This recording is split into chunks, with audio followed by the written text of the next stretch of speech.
إن الحمد لله نحمده ونستعينه ونستغفره ونعوذ بالله من شرور أنفسنا وسيئات أعمالنا من يهدي الله فلا مضل له ومن يضلل فلا هادي له وأشهد أن لا إله إلا الله وحده لا شريك له وأشهد أن محمدا عبده ورسوله أما بعد فإن أصدق الحديث كتاب الله وخير الهدي هدي محمد صلوات الله وسلام عليه وشر الأمور محدثاتها وكل محدثة بدعة وكل بدعة ضلالة وكل ضلالة في النار.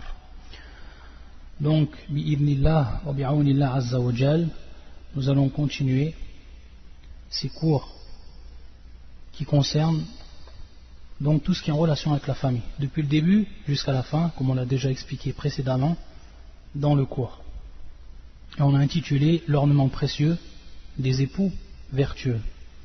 La dernière fois on a parlé sur plusieurs sujets et principalement on a vu comment l'islam, à travers le Coran et à travers la sunna du prophète sallallahu alayhi wa sallam, a incité les jeunes plus précisément et les gens de façon générale à se marier et à chercher une épouse ou un époux vertueux ou vertueuse. Et parmi les hadiths que l'on cite également, ce hadith qui est rapporté par l'imam Ahmed et l'imam al-Nasa'i et l'imam al-Bayhaqi ou al-Hakim rahmatullah ala al-Jami' et qui est un hadith authentifié par Cheikh al-Albani kama fi Sahih al-Jami' le hadith numéro 3124 où le prophète sallallahu alayhi wa sallam قال حبب إلي من دنياكم النساء والطيب وجعلت قرة عيني في الصلاة وجعلت قرة عيني في الصلاة. Le prophète sallallahu alayhi wa sallam, il nous dit dans ce hadith qu'on lui a fait aimer dans cette vie d'ici-bas min dunyakum, c'est-à-dire dans votre vie d'ici-bas, an-nisa'u wat-tib, c'est-à-dire les femmes et le parfum. Les femmes et le parfum. Et également il dit وَجُعِلَتْ قُرَّةُ عَيْنِي فِي الصَّلَاةِ, c'est-à-dire qu'on a placé l'embellissement de mes yeux dans la prière. On a placé l'embellissement de mes yeux dans la prière. Fi salah. Comment on comprend ce hadith?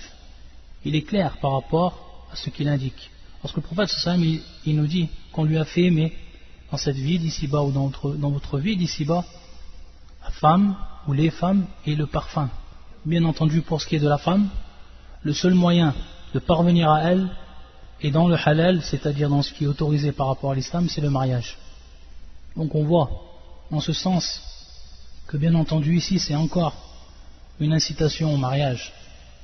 Wattib, et également le parfum. Donc pour ce qui est du parfum, il faut savoir que le parfum, il y a beaucoup de bénéfices par rapport au parfum. Comme on sait, il apporte la fraîcheur, également la bonne odeur, et il est agréable aux anges également. Car on sait que non seulement les anges, c'est-à-dire ou leur effet préjudice, de même ce qui fait préjudice à l'homme, comme par exemple la mauvaise odeur. La mauvaise odeur, les al-malaïka, c'est-à-dire les anges, c'est un préjudice pour eux, comme pour l'homme. De même, la bonne odeur, c'est quelque chose qui est agréable pour eux, comme pour l'homme.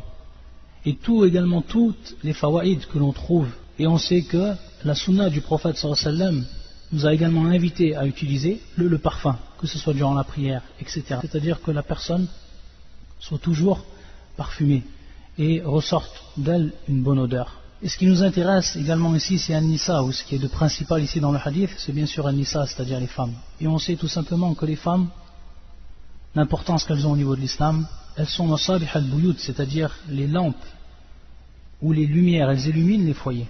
Et que elles sont manbat al-awlad wa asaswa, c'est-à-dire qu'elles sont également l'origine des enfants et leur source, et c'est celles qui vont donner le plus de temps aux enfants et donc vont être les plus influentes par rapport à l'éducation des enfants. Donc ceci, bien entendu, est un rôle qui est primordial, essentiel fil mujtama', c'est-à-dire dans la communauté musulmane.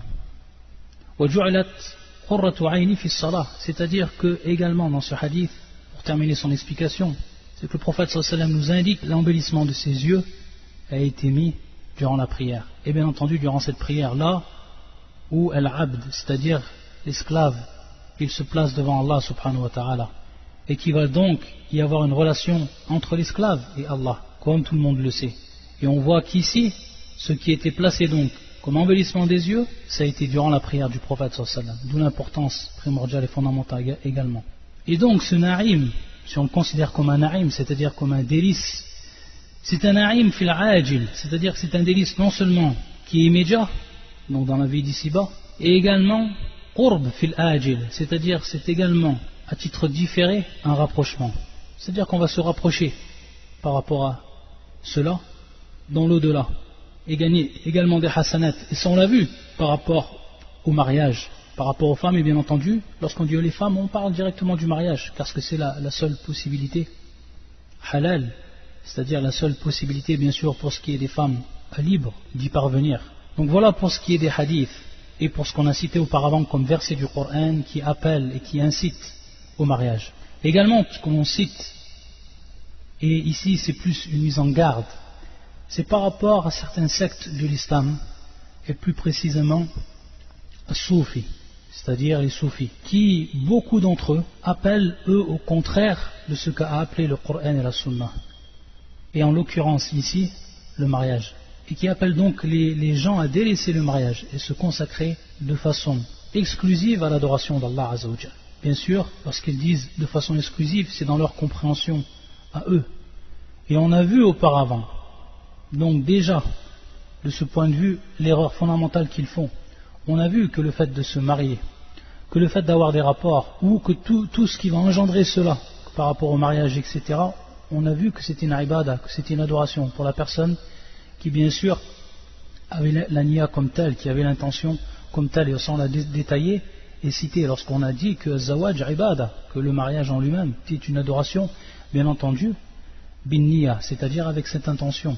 Donc dans un premier temps c'est une mauvaise compréhension qu'ont eu ces gens-là, c'est-à-dire les soufis. Et bien entendu, lorsqu'on parle d'eux et lorsqu'on parle de leur fikra, c'est-à-dire de leur idée, de la façon de penser qu'ils ont eue, on s'aperçoit que cela est apparu dès la vie du prophète sallallahu alayhi wa sallam.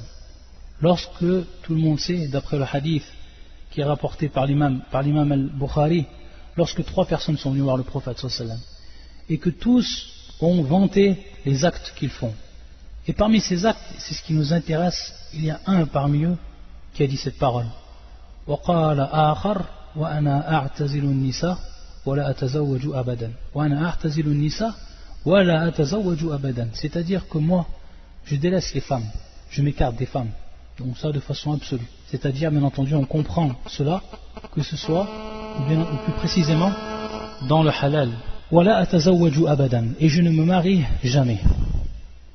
Lorsque le prophète sallallahu alayhi wa sallam a entendu cela, فَجَاءَ رَسُولُ اللَّهِ صلى الله عليه وسلم إِلَيْهِمْ, il est venu auprès d'eux, le prophète sallallahu alayhi wa sallam. Et il a, bien entendu, dit, dans un premier temps, أَمَا وَاللَّهِ إِنِّي لَأَخْشَاكُمْ لِلَّهِ وَأَتْقَاكُمْ لَهُ. Dans un premier temps, qu'est-ce qu'il leur a dit le prophète sallallahu alayhi wa sallam pour leur faire comprendre qu'il était celui qui craignait le plus Allah et qui avait le plus de piété envers Allah, subhanahu wa ta'ala. Et le prophète qui lui avait le plus de piété envers Allah Azza wa Jal et qui le craignait le plus, personne d'autre n'a craint Allah Azza wa Jal comme l'a craint le prophète sallallahu wa sallam alayhi. Ça c'est l'introduction qu'il leur a dit.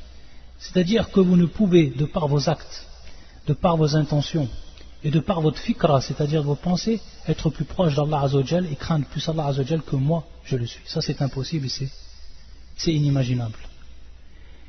Et ensuite il a répondu à chacun de par le contraire de leur acte.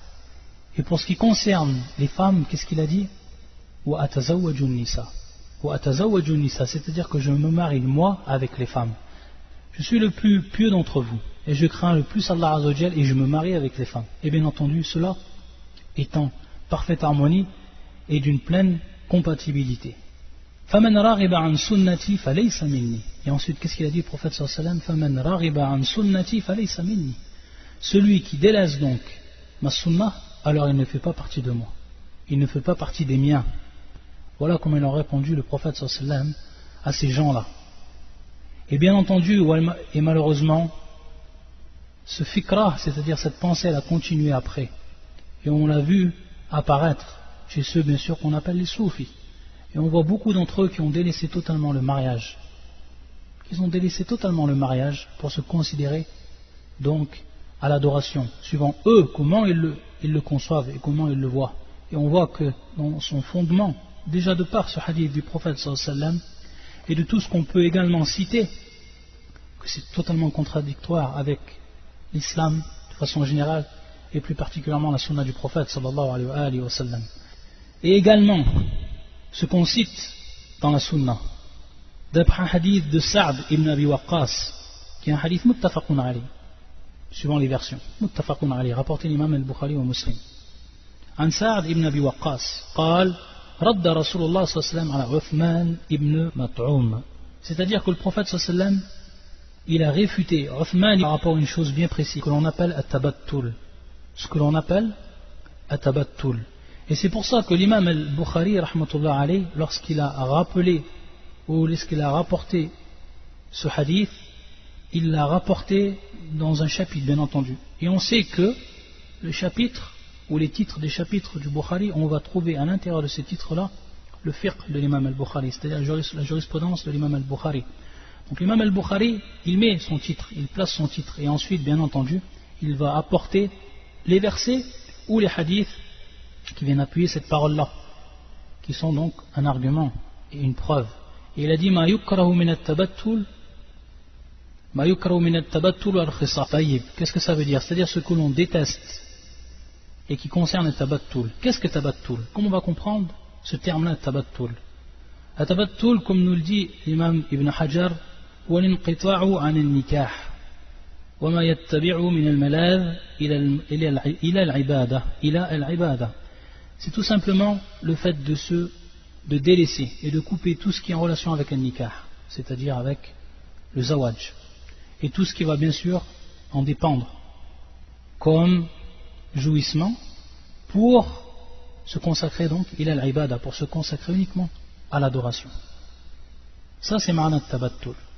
C'est ma'na tabattul. Donc on voit ici que le prophète sallallahu alayhi wa sallam, il a réfuté cela à Uthman, qui lui avait l'intention de ne pas se marier, et donc d'appliquer ce fi'l, c'est-à-dire cet acte-là qu'on appelle le tabattul. Et ensuite il est dit walaw adina la lakhtasayna. C'est-à-dire, s'il nous avait permis de faire cela, alors on serait castré.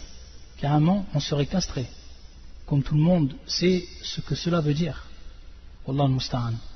Donc, on voit ici que le prophète sallallahu alayhi wa sallam, il a réfuté cela. Et il l'a même interdit.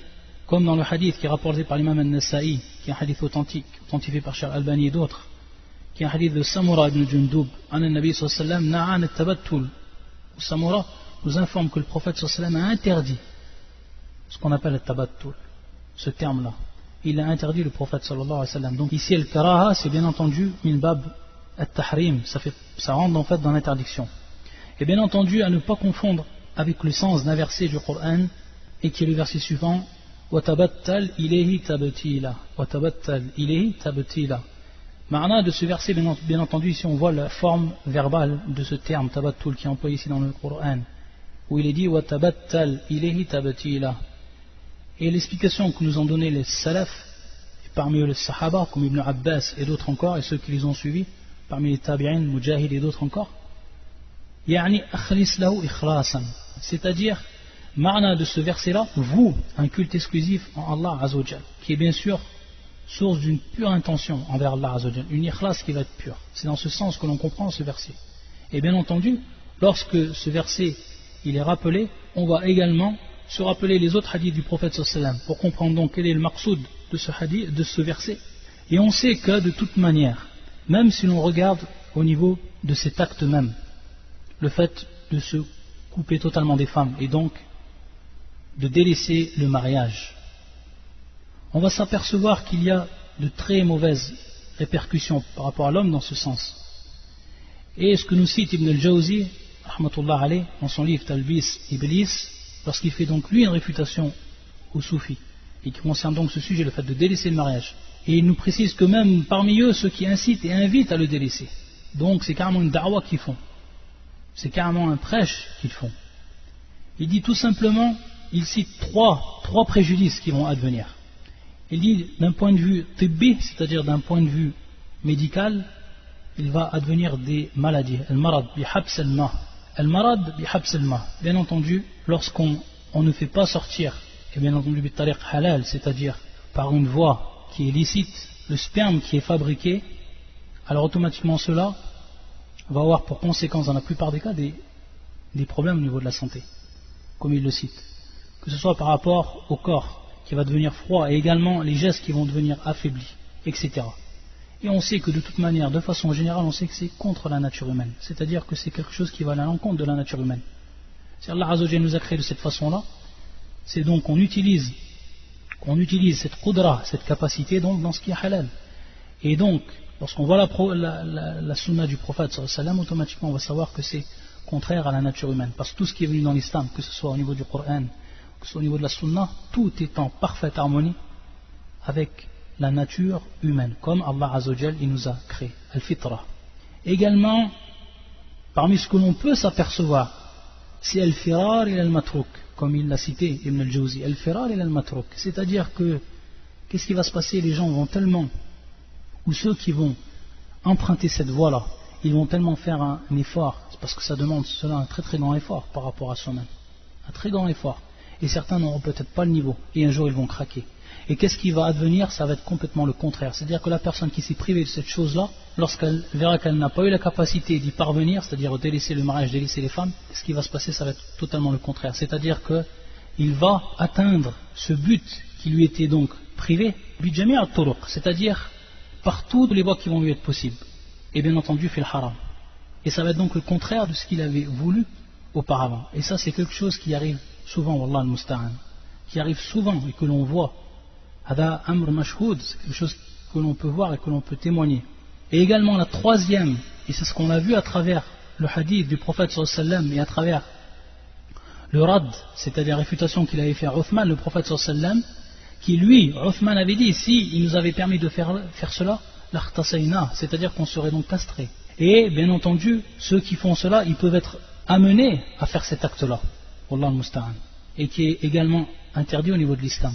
Comme on l'a vu d'après le chapitre qu'a cité l'imam al-Bukhari, il a parlé non seulement de at-tabattul, mais également il a parlé de al-khassaf. Et donc on voit que l'ignorance de certaines de ces personnes vont les amener à le faire. Et il faut savoir que même s'ils font cela, ça ne dissipe pas l'envie et le désir. Ça ne dissipe pas l'envie et le désir. Wallah al-musta'an. Donc on voit que dans tous ces cas, il va devenir ce qui est contraire à la nature humaine. Donc du point de vue de l'islam, on voit que c'est en complète contradiction. Mais il faut connaître ces hadiths, il faut connaître la sunna du prophète sallallahu alayhi wa sallam pour pouvoir mettre en évidence aux gens de ceux qui ont cette fikra, c'est-à-dire qui ont cette pensée, et leur prouver d'après donc les preuves et les arguments de manière claire et explicite que cela est contraire. Wallah al-musta'an. Taïb, également dans ce sens-là, c'est-à-dire lorsqu'on parle bien sûr de délaisser le mariage, il se peut que la personne s'est mariée. Taïb, la personne elle s'est mariée, c'est-à-dire qu'elle n'a pas eu cette mauvaise pensée ou cette fikra. Mais il se peut que ensuite, durant son mariage, il délaisse ce qui est obligatoire envers sa femme. Et ça on retrouve beaucoup chez les soufis. On le retrouve également dans les sectes qui sont d'aujourd'hui et qui ont pris ce minhaj, qui ont pris cette voie, la voie des soufis, comme Jama'at Tablir. Et on va faire allusion ici à un hadith également du prophète sallallahu alayhi wa sallam, pour comprendre également comment le prophète sallallahu alayhi wa sallam il nous a enseigné. Et qu'est-ce qu'il nous a mis en évidence pour ce qui concerne le mariage et après le mariage, c'est-à-dire le droit que la femme elle a par rapport à l'homme, pour ce qui est en relation avec le rapport et autres. Et ce hadith-là, il est rapporté par l'imam al-Bukhari dans son authentique, où le prophète sallallahu alayhi wa sallam avait fait acte de fraternité entre Salman ou Abi Darda. Bien entendu, après que tout le monde le sait, lorsque les al-Muhajirun, ceux qui ont émigré, se sont présentés à Médine, ils ont émigré à Médine et se sont exilés à Médine, le prophète sallallahu alayhi wa sallam a fait acte de fraternité entre certains Muhajir et certains Ansar, les gens de Médine. Et parmi eux, il avait fait donc cet acte entre Salman et Abu Darda, Salman al-Farisi ou Abu Darda. فجاء في هذا الحديث فجاء سلمان يزوره فإذا أم الدرداء متبذلة فقال ما شأنك يا أم الدرداء قال إن أخاك أبا الدرداء يقوم الليل ويصوم النهار وليس له في شيء من الدنيا حاجة. Salman un jour il est venu visiter Abu Darda. Et lorsqu'il est venu le visiter, il a trouvé Umm Darda mutabadhila. Qu'est-ce que veut dire ce terme mutabadhila, qui est un terme qui est important pour comprendre également, qui va nous faire comprendre certaines choses par rapport à ce hadith. Mutabadhila bima'na la abisa thiyab al-mihna. Il y a ce qu'on appelle al-bidla, qui vient donc du terme mutabadhila, al-bidla, et qui est al-mihna. C'est-à-dire tout simplement qu'elle s'était habillée avec ses vêtements de travail, c'est-à-dire shurul al-bayt, c'est-à-dire le travail, lorsque la femme elle travaille, lorsqu'elle est dans la cuisine et tout, qu'elle porte un tablier, etc. Il y en a des choses où bien entendu l'homme, lorsqu'il la voit, il n'aura pas envie d'elle automatiquement. Mutabadhila. Donc la femme qui est mal habillée, qui est habillée en habit de travail, bien sûr en travail, ce qui est en rapport bien sûr avec la maison. Taïb, comme un habit de ménagère, etc. Alors il s'est étonné, regardez ça. Lorsqu'il l'a vu dans cet état-là, Salman il s'est étonné de cette situation. Il s'est étonné de voir Umm Darda dans cette situation. Et qu'est-ce qu'il lui a dit? Ma sha'nuki ya Umm Darda. C'est-à-dire qu'il lui a demandé, qu'est-ce qui t'arrive? Quel est le problème, ya Umm Darda? Quelle est ton affaire, ya Umm Darda? Regardez donc que cela, Salman, il s'en est posé la question. Il lui a même posé la question, parce que ce n'est pas un état qui est normal de la trouver dans cet état-là. Et peut-être à cette heure de la journée. C'est-à-dire ton frère Abu Darda, il prie durant toute la nuit, et il somme, c'est-à-dire il jeûne durant toute la journée. C'est-à-dire qu'il n'a pas besoin par rapport à la dunya, haja.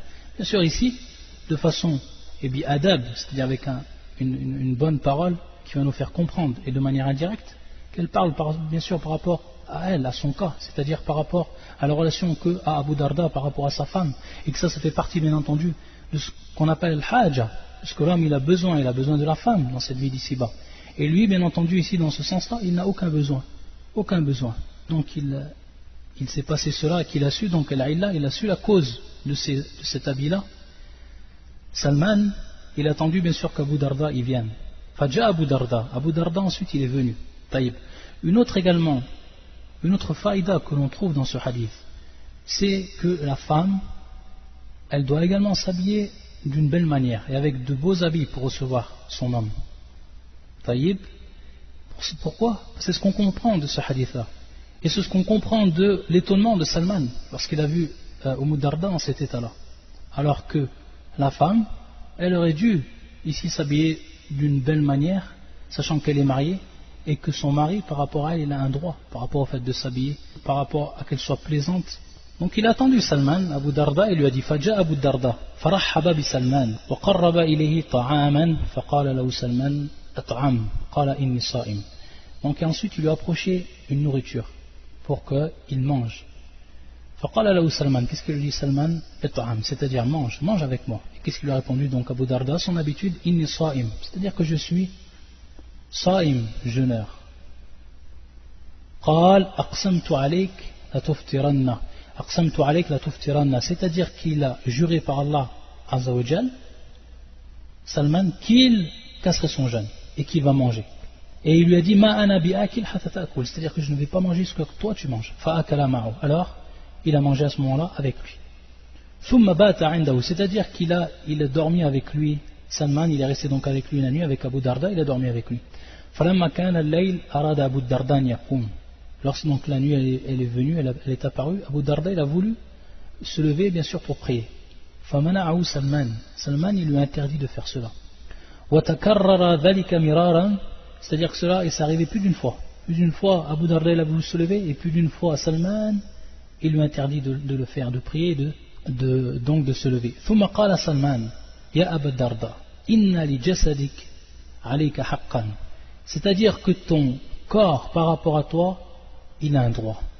Regardez un peu le fiqh, regardez le fiqh, la compréhension de l'islam de Salman, et la jurisprudence de Salman, radiyallahu ta'ala anhu, et comment il va le faire comprendre à Abu Darda, ce qu'il est en train de faire, et que ce n'est pas en conformité avec ce qu'a appelé l'islam.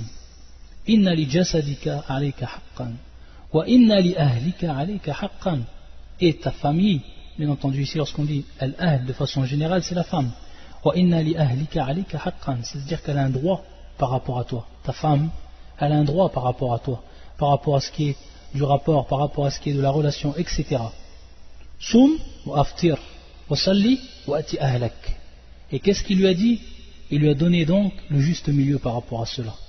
Et il lui a dit, Salman, soum wa aftir, c'est-à-dire que fais le jeûne, mais également rompe le jeûne. Ne jeûne pas tout le temps.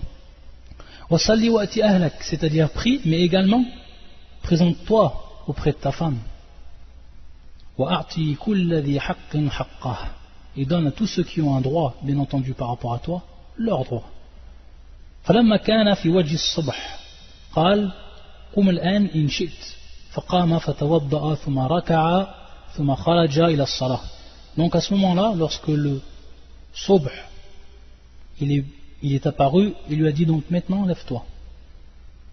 Maintenant lève-toi si tu veux. Et ils sont donc levés tous les deux, ils ont fait le wudu et ensuite, bien entendu, ils ont prié et ensuite ils ont été à la prière, à la mosquée. Fadana Abu Darda yukhbira Rasulullah sallallahu alayhi wa sallam. Il est venu ensuite, Abu Darda, pour lui informer de ce que lui avait dit Salman, pour s'assurer de l'authenticité de cette parole de Salman. Billadhi amarahu Salman, donc de ce qu'il lui a obligé de faire. Faqala lahu Rasulullah sallallahu alayhi wa sallam, Sadaqa Salman.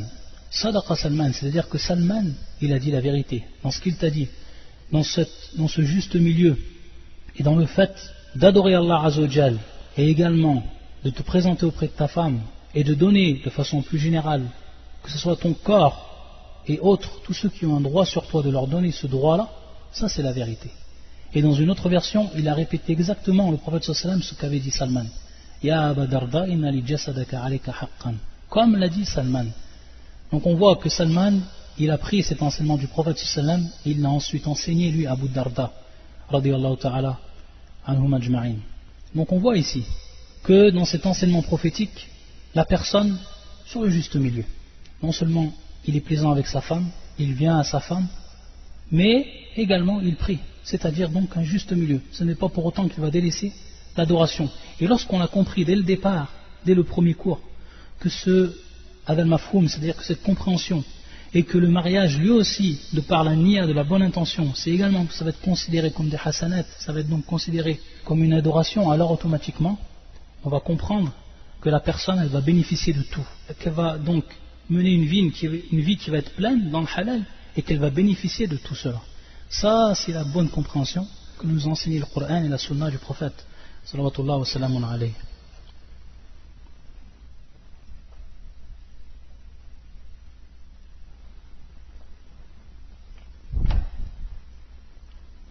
Maintenant donc, après avoir parlé de ce qui concernait l'incitation de l'islam pour ce qui est du mariage, on va passer à un autre chapitre. C'est tout simplement ikhtiyar az-zawj wa az-zawjati as-salihin, c'est-à-dire comment maintenant on va choisir la femme. Comment on va choisir nous la femme, et comment bien entendu la femme elle va choisir son homme, c'est-à-dire elle va voir dans ceux qui vont se présenter les caractéristiques qui sont demandées, que ce soit donc pour l'homme et que ce soit également donc pour la femme. Et parmi les versets que l'on cite dans un premier temps, commençant bien entendu par le Coran et les versets où la parole qui est la meilleure des paroles est celle d'Allah subhanahu wa ta'ala, يقول الله سبحانه وتعالى وأنكحوا الأيام منكم والصالحين من عبادكم وإمائكم إن يكونوا فقراء يغنيهم الله من فضله والله واسع عليم وأنكحوا الأيام منكم والصالحين من عبادكم وإمائكم, c'est-à-dire marier les célibataires d'entre vous et les pieux parmi vos esclaves, hommes et femmes. إن يكونوا فقراء يغنيهم الله, c'est-à-dire s'ils sont pauvres, alors Allah Azza wa Jal les enrichira de par sa grâce. إن يكونوا فقراء يغنيهم الله من فضله والله واسع عليم, et Allah est immense et omniscient. Donc dans ce verset on a déjà parlé pour ce qui est du verbe ici وأنكحوا, et bien sûr qui revient à la base du terme nikah, ça on l'a déjà expliqué. Taïb. Et également, on est déjà revenu sur le statut du mariage. Est-ce qu'il est obligatoire, mustahab, ou que cela dépend des situations. Ça également, on l'a expliqué. Et ceux, bien sûr, qu'ils ont dit l'obligation, ils reviennent à ce genre de verset. Car on voit ici sirat al-amr. C'est-à-dire, bien entendu, ici, c'est l'impératif qui est utilisé dans ce verset. Al-ayama minkum. Taïb. Pour ce qui est du terme al-ayama, qu'est-ce que veut dire ce terme al-ayama, que l'on a traduit ici, ou qu'on a traduit marier les célibataires d'entre vous. Al-ayama, c'est bien entendu un pluriel. Et son singulier, c'est ayyim. Son singulier, c'est ayyim. Bishidda al-ya. Al-ayyim. وهذا يقال ذلك للمرأة التي لا زوج لها وللرجل الذي لا زوجة له. C'est-à-dire que non seulement c'est utilisé dans un premier temps pour la femme qui elle n'a pas de mari, donc une célibataire, et également pour l'homme qui lui n'a pas de femme, qui est également célibataire. Donc on l'utilise non seulement pour l'homme et non seulement pour la femme. Taïb. Donc c'est pour ça que ça va être général lorsqu'il est dit وَأَنْكِحُوا الْأَيَامَ, c'est-à-dire marier donc les célibataires. Marier les célibataires d'entre vous. Et bien sûr ici, el-khitab lil-wali, ou l'awliya, c'est-à-dire bien sûr que Allah Azza wa Jal s'adresse à ceux qui ont responsabilité. Pour ce qui est par exemple des femmes, le tuteur. Donc marier, ankihu al-ayama minkum. Al-ayyim, que ce soit une personne qui s'était déjà mariée auparavant et qui ensuite a délaissé, c'est-à-dire s'est séparée, ou alors qu'il ne s'est pas marié auparavant, ou auquel, c'est le cas de la femme, qu'elle ne s'est pas mariée. Également on dit, dans ce terme-là, al-ayyim, on emploie ce terme al-ayyim, son pluriel al-ayama. Ankihu al-ayama minkum was-salihina min ibadikum. Min ibadikum wa imaikum. C'est-à-dire donc, marier d'entre vous également les pieux parmi les esclaves, que ce soit des hommes et des femmes. Et ensuite, dans la fin du verset, s'ils sont pauvres, Allah les enrichira par sa grâce. Et Allah est immense et omniscient. Donc on voit ici qu'il y a le hab, que dans ce verset on trouve également l'incitation au mariage. Et que celui qui va se marier avec une bonne niya, c'est-à-dire avec une bonne intention, afin de se protéger du haram et afin de se rapprocher d'Allah Azza wa Jal, de par cela, c'est-à-dire qu'Allah Azza wa Jal, il va les enrichir. Et on avait déjà vu également la parole de Ibn Mas'ud lorsqu'il disait iltamisu al-ghina fi nikah. C'est non seulement comme on l'avait compris, c'est-à-dire faire les causes pour pouvoir s'enrichir, pour pouvoir se marier, mais également iltamisu al-ghina fi nikah, c'est-à-dire lorsque vous vous mariez, c'est-à-dire en vous mariant, de par cette promesse d'Allah Azza wa Jal, Allah va subvenir à vos besoins. Et Allah Azza wa Jal va vous ouvrir des portes dont vous n'y pensez même pas.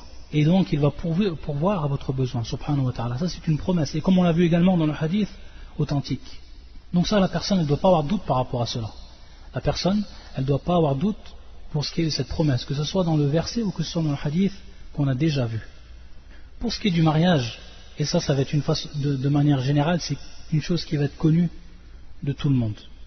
Et que tout le monde va savoir parmi les musulmans. C'est-à-dire que le premier choix, ce qui va être ce qu'on appelle al-kafa'a, on va revenir également sur ce terme, al-kafa'a, ce qu'on appelle en islam al-kafa'atu.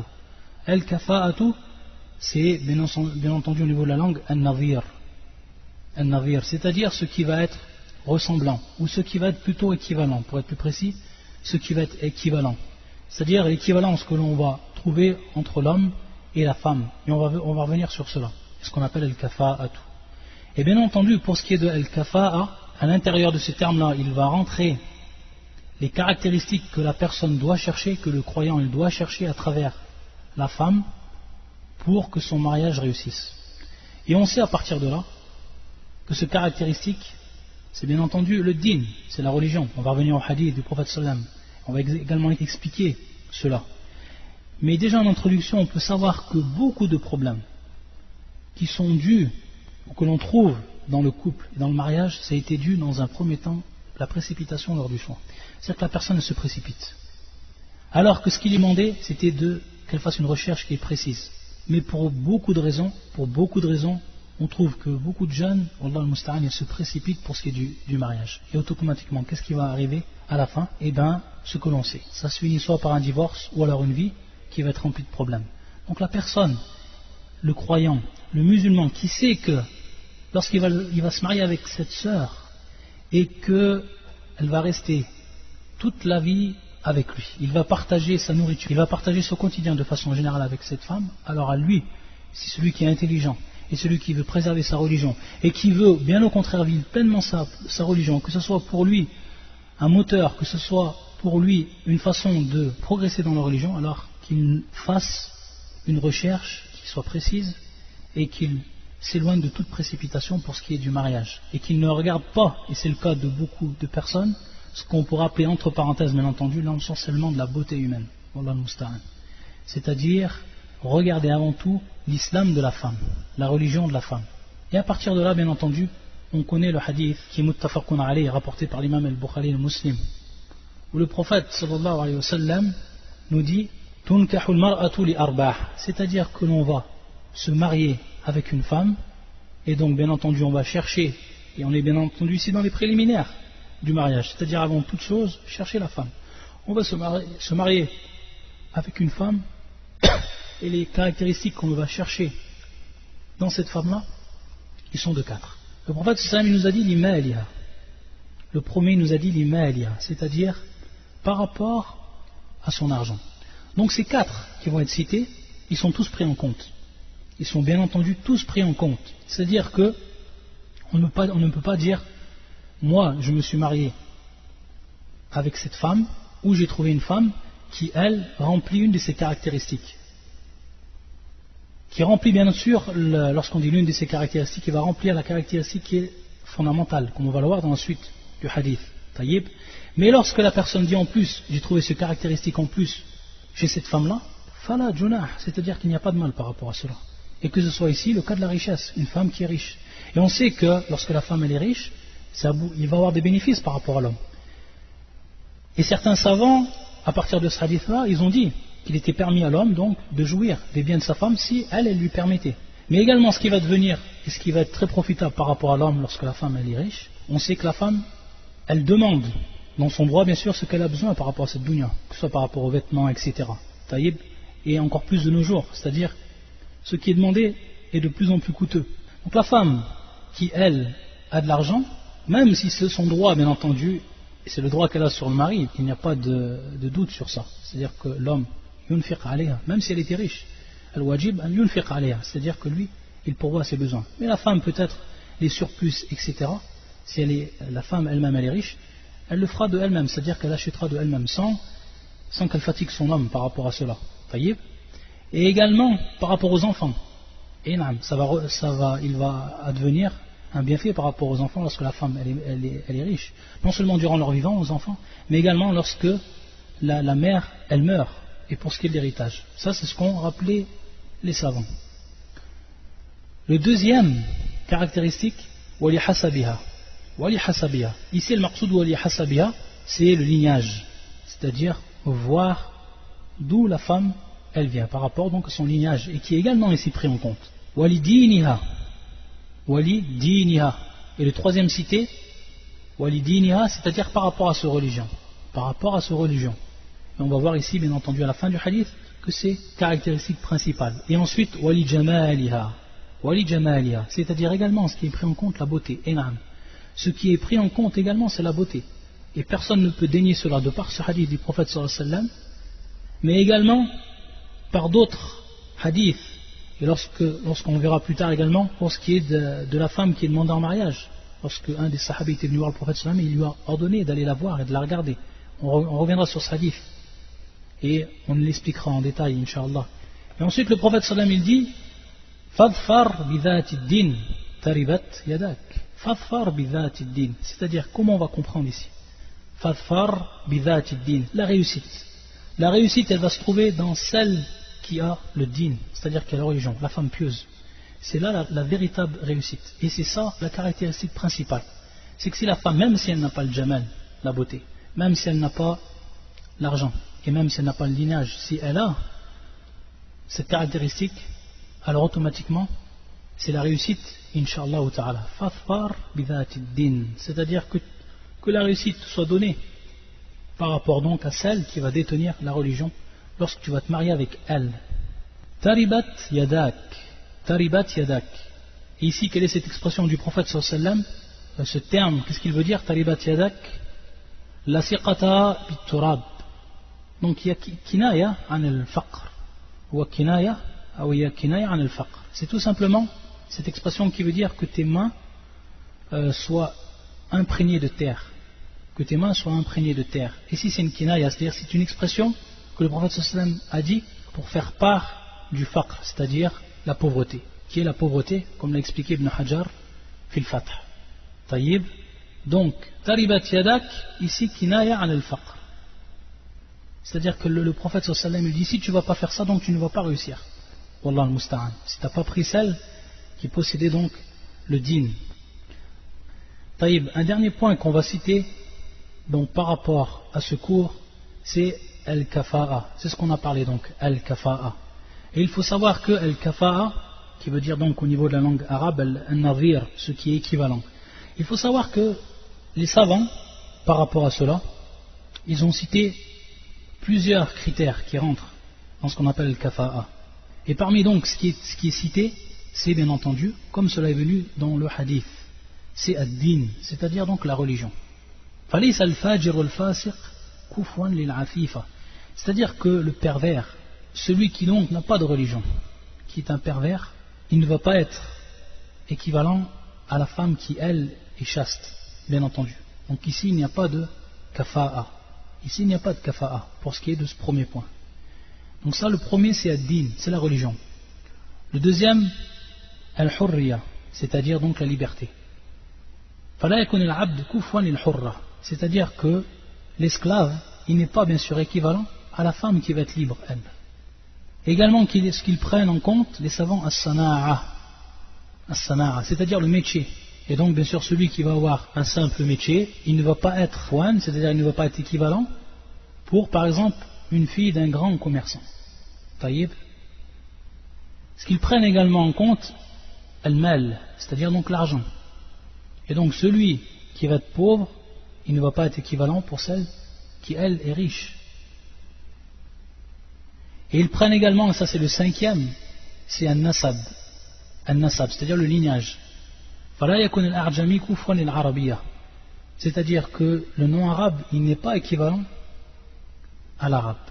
Et ça, c'est bien entendu ce qui rentre dans al-kafa'a. Et bien sûr, al-kafa'a, c'est donc des caractéristiques. Et ça ne veut pas dire que la personne qui va se marier comme telle, même s'il n'y a pas donc al-kafa'a, l'équivalent, ça veut dire que son mariage va être batil, c'est-à-dire que son mariage ne va pas être bon. Mais c'est des choses qui vont être prises en compte, par rapport à la religion. Et bien entendu, lorsqu'on cite ça al-kafa'a, on va toujours revenir à ce qui est bien entendu la religion. Et lorsqu'on revient bien sûr au hadith, au verset du Coran, inna akramakum indallahi atqakum, c'est-à-dire le plus noble auprès d'Allah Azza wa Jal, c'est celui qui est le plus pieux.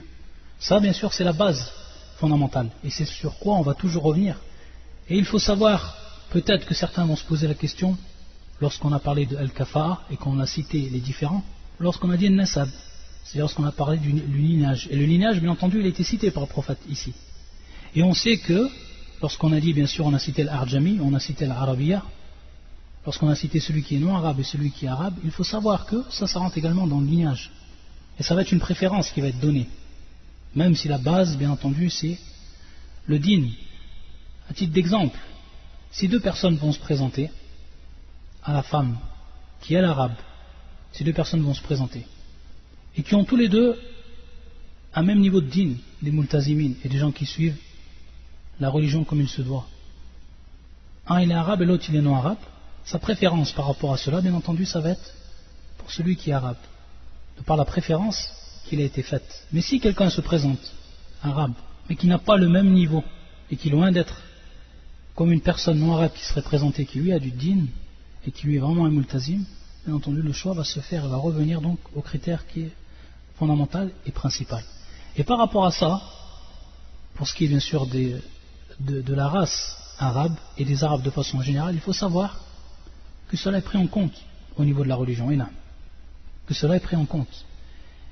Et Cheikh al-Islam ibn Taymiyyah, rahmatullah alayh, le cheikh de l'Islam ibn Taymiyyah, comme il le cite dans son livre Iqtida'i as-sirat al-mustaqim, ماذا يقول؟ il dit الذي عليه أهل السنة والجماعة اعتقاد أن جنس العرب أفضل من جنس العجم.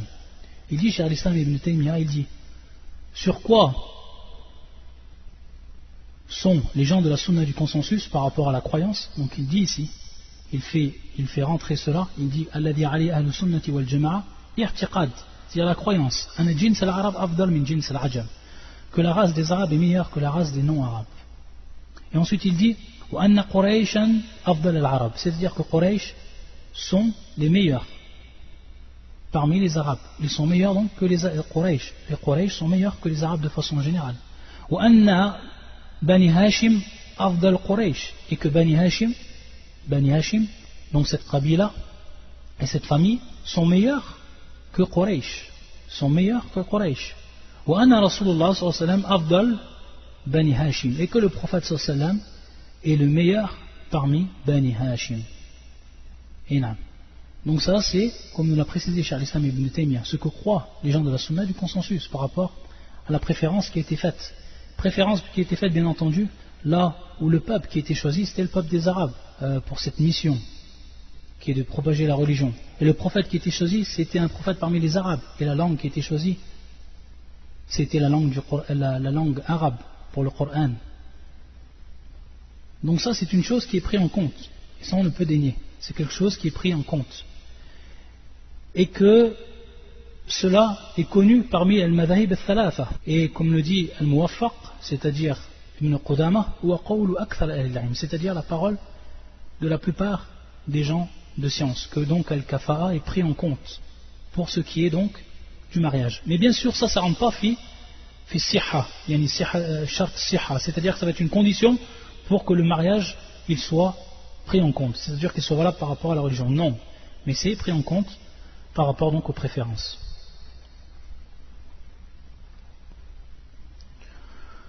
طيب, on va s'arrêter ici inshallah ta'ala. Subhanakallahumma bihamdika ashhadu an la ilaha illa anta astaghfiruka wa atubu ilayk.